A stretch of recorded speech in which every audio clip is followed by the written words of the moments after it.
welcome to Cigars and Syndications, where we're passionate about cigars and passionate about real estate.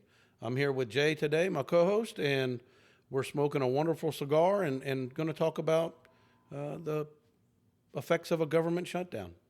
Hey everyone, welcome again to Cigars and Syndications. My name is Junaid Noor. We love our real estate. We love talking about our cigars. We're smoking an Oliva 135, Oliva V, Series V 135, which we will get into later. But first, we're going to talk about this government shutdown. And we're going to talk about how the government shutdown affects the economy in general, what the direct effects are, and what some of the indirect effects are onto real estate and to the economy in general. So, without further ado, let's get into it. Well, the potential of a government shutdown is real. There's some key elements in it, though, that may impact real estate directly. What do you think? What do you think the biggest challenges are for the real estate environment? So, there have been a lot of government shutdowns in the past. Going back, there's been about 20 different shutdowns since 1976. The longest period was in 2018. That was 34 days. And unfortunately, that was December 21st, 2018 to January 25th, 2019, which fell right at Christmas time. Now, as of today, the government did pass what's called a continuing resolution to continue spending money, but I believe that continuing resolution is only good until the middle of November, and then it expires in November, and we're going to be right back where we started from. So I think let's get into a little bit of the history of these shutdowns and why they happen before we get into the effects of it. Yeah, for sure. And sometimes you try to read into it, like what's really going on, what's happening, and is it political? Is it politically motivated? Is it the government's attempt to shrink the economy to help control inflation?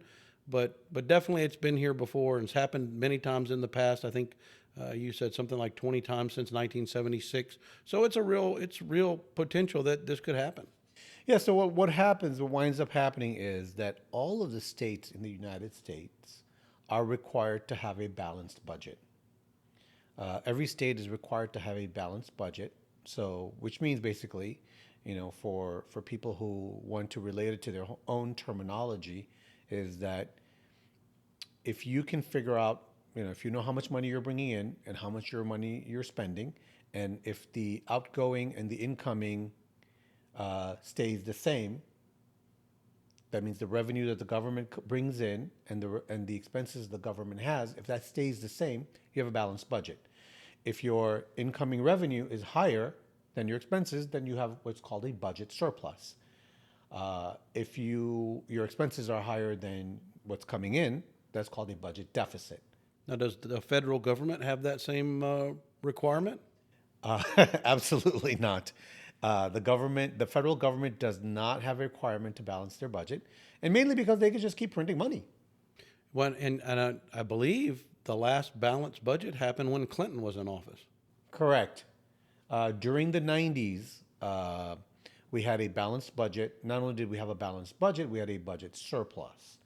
And that was mainly due to the fact that the internet era grew the economy very, very quickly and very big. So you had all these, internet companies, Google and Facebook and all these other startups coming online, and there was a lot of money being pushed into the tech sector.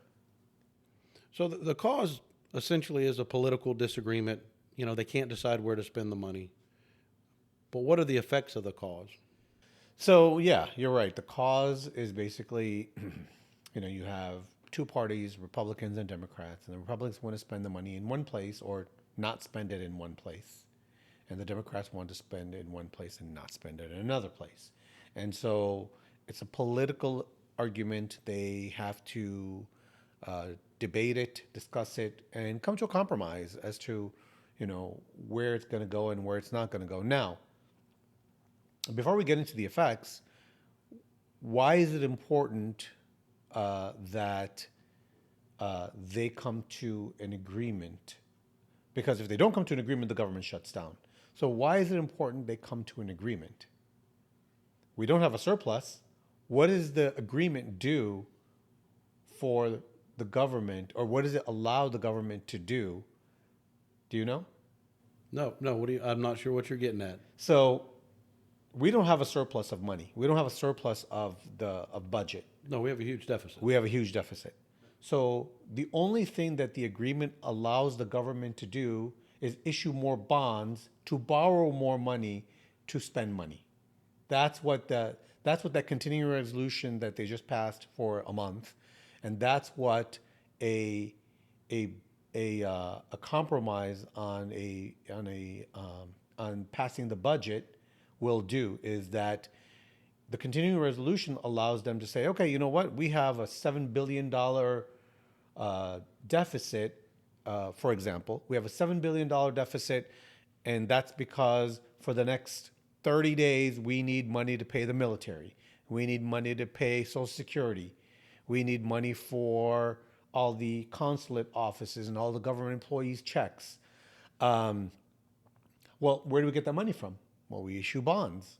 We basically charge it on our credit card. Yeah, and so the timing of all this is that the government's fiscal year starts October 1. That's why it was so crucial to get the press and get it done, and try to get it done before the government shutdown. So is this current shutdown is to impact the 2024 fiscal year? Correct. So what they have to do is they have to come to a balanced budget. And balanced budget doesn't mean that, oh, the IRS gives us figures as to how much revenue they're going to be bringing in. And the government has to figure out how much of that revenue is going to be allocated into different locations. But that's never. But since the Clinton administration, that has never equaled. So when they say we're going to pass a budget, they mean this is, the revenue we're bringing in. Let's say it's $100,000. We're going to be spending $150,000, and that the Treasury is authorized to issue another $50,000 on our credit card. So in layman's terms, if you have a $100,000 salary and you sit down with your significant other, your spouse, or just by yourself and say, this is my budget. And I say, okay, here's $100,000 I'm bringing in. But you know what? I've got a car note. I'm going to take 10 vacations this year. I'm going to, go shopping at, the Galleria Mall every month. I'm going to buy a couple of different cars. I'm going to do this. I'm going to do that. I'm going to be spending $150,000 this year, and I'm only bringing in $100,000. Well, then, okay, should I put that other $50,000 on a credit card? Which credit card should I put it on? That's basically the discussion they're having. So they passed this continuing resolution. Let's say they get to that date in November and they can't have resolution. Then what are the first things that get impacted? So the first thing that happens is that they have all government employees are categorized into essential and non-essential. Everybody's paycheck basically stops, with some exceptions. Non-essential employees like the post office, passport office, some of these other offices, and there's a whole list of non-essential and essential employees that you can find on the government websites, on the accounting office's website. But basically, non-essential employees get furloughed, or they go home, they don't have to work, but they don't get paid until the budget is passed. Once the budget is passed, they get all their back pay. Essential employees, like military, still has to come into work. They don't get paid either. And they will get their money once the budget passed. All the back pay will come, but they still have to come to work. And now what about the congressmen themselves? Do they get furloughed? Now that's the interesting thing, because Congress not only does not get furloughed, their paychecks keep coming through. So I think that if Congress wants to move budget negotiations along faster, they should stop paying Congress. I agree with that 100%. And those budget negotiations will, they'll be there all weekend burning the midnight oil and making sure they get paid. Absolutely. And maybe they'll put politics aside and try to spend the money the best they can.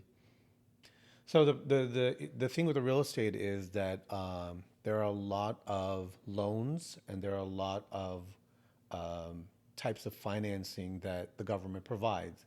So, for example, VA loans, somebody who wants to go, a veteran who wants to go and purchase a house, the house is under contract and they're waiting for their financing to come through.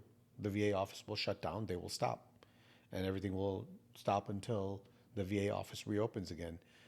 In addition, HUD loans, and then of course HUD payments, right? So Section 8, low income housing, those are all HUD payments. Everything stops. And also because every agency runs out of money, right? And so they have to get the new budgets, they have to get new allocations, and if they run out of money, everything stops. Also FEMA. So God forbid, I mean, we're not at the peak of hurricane season, but we're still in hurricane season. If anybody, anywhere in the United States, there is a natural disaster, whether it be a tornado, hurricane, earthquake, FEMA cannot act because FEMA doesn't have any more money. So all those FEMA payments where, the governor declares a state of emergency and FEMA comes in and they start, dishing out money to help people and set up their tents and provide all that relief work, FEMA can't do that because FEMA doesn't have any more money allocated until the next budget gets put into place. Well, that sure is. That's a wide ranging impact, and really, not to scare anybody, but I mean it's a frightening thing, and I think our most recent one in 2018 lasted 34 days. That could certainly impact somebody being able to close on a home. Could certainly impact a HUD loan on a commercial project. There's all kinds of things that could muddy the water. And not only did that shutdown happen in the last 34 days, but it also happened December 21st to January 25th, which is right at Christmas time. So you had a whole slew of government employees who were not getting any, not only not getting bonuses for Christmas, but they weren't even getting checks. They weren't getting paid. So, that unfortunately put a hamper in a lot of people's Christmas plans. Yeah, I mean it definitely going to have an impact on the economy. Timing with retail and Christmas would have a substantial impact on the economy and shrink our overall GDP. And it might be, it's never good for the individual person, but it might be good for the overall economy in the sense that the Fed may see a shrinkage in the economy and stop increasing interest rates. Now, obviously, on an individual level, if I'm not getting a paycheck, that upsets me. But I'm not talking about that. That's still a bad thing. But overall economy, it might deter the Fed from raising interest rates anymore. Well, what are you thinking about this Olivia V 135? I'm enjoying it pretty good. Great draw, great burn. Probably a light medium flavor, but really smooth. No, I'm liking this, and I had a salad for lunch, and it's actually a pretty good smoke, based on the fact that it's not too strong. It's just about a medium body smoke. Great draw, some nut flavor, a little bit of spice, but overall a terrific smoke. Yeah, I'm getting that same sensation, getting a little nutty flavor, just a bit of spice, and maybe a touch of leather for me, but really smooth smoke. I think this was what did they call this shape again? It's called a perfecto. The perfecto. I'm enjoying this shape because the draw seems really good for me. Yeah, it's tapered at the end and a little bit wider at the. It's tapered at the end that you light and a little bit wider where you're drawing from. Well, we're gonna wrap up this episode with the direct effects from the potential government shutdown. We're gonna kick off the part 2 of this series with the indirect effects and how it might impact real estate. So please join us on the next episode. If you have any questions, if you have any comments, feel free to give us those comments and questions in in our YouTube channel. You can also visit us on www.albanyparkcapital.com. Hit the resources tab. We have a whole slew of information. We got a lot of good articles there, all free information for you to educate yourself on real estate. Looking forward to seeing you next time.